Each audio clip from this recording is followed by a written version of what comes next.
Welcome to Castle Athenry. Now, I spent my entire visit mentally singing the fields of Athenry in my head, but when I mentioned this to a docent, she said, "Oh, go ahead if you feel called. We've heard it plenty of times before."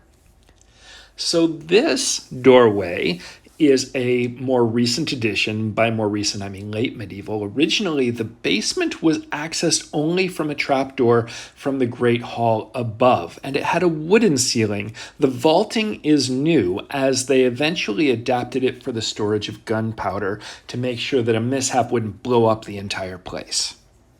So this is the Great Hall. And it is great. I love the window seats, as you may recall from my expedition to Bunratty Castle. Window seats are my jam, and there is nothing like a castle window seat that just puts me in mind of minstrels and damsels, and as much as I know about life in a castle, there's nothing like a window seat that just brings all of the romance straight to me. And of course, you have a lovely view outside of the window, because the windows are not only for the admission of light, etc., but also are military fortifications. And then I wanted to get a closer detail look of some of the tracery carving that you have around these windows, and I just thought that was absolutely beautiful and deeply stunning. And of course, in addition to ornamentation, every castle has some more prosaic necessities, like the bathroom. So here is the garderobe, which leads down to a cesspit. It is illuminated not just from the hole below, which of course will be covered in use, but by these two small windows, one on either side. And I'm going to take a little bit of a break from inside the castle to give you a view from outside the castle, because this is where that garderobe comes out. And while, of course, the fact that you have the openness from the garderobe to the cesspit probably alleviates a lot of the smell issues, it's also a massive security problem. Richard the Lionheart took a castle once because they climbed up a chute to the garderobe. And this is a huge security risk, but it also makes it a lot more pleasant of a place to live. And of course, because I am 12, I could not help but draw a comparison to the more modern accommodations nearby. Back inside the castle, leaving the garderobe, we're going to head back into the Great Hall once again. Now, the entire purpose of this castle was built in the 13th century to protect the river ford that is the source of Athenry's positioning. It was a very important meeting place, marketplace, and of course the major passage over the River Clarine, which made it an important trade juncture, which is why there was a market here, why there was a village here, and why they needed a castle to defend what was a regionally important point.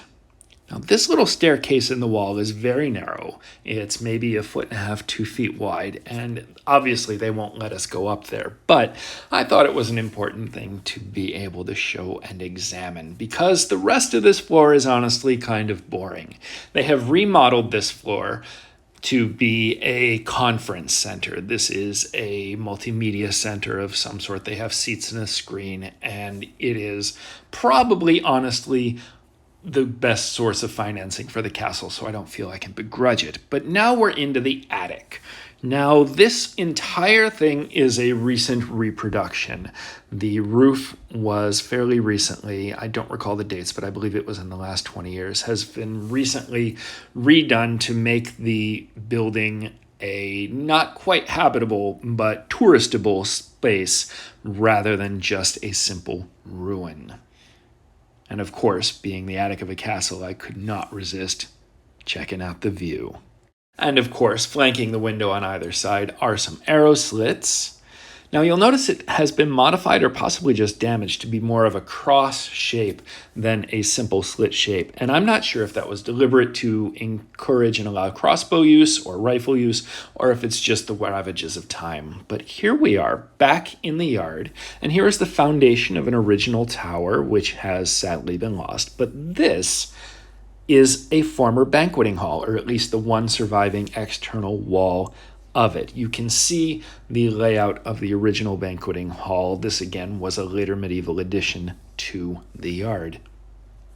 And this is the surviving-ish tower. This is the remaining fortification on the external curtain wall.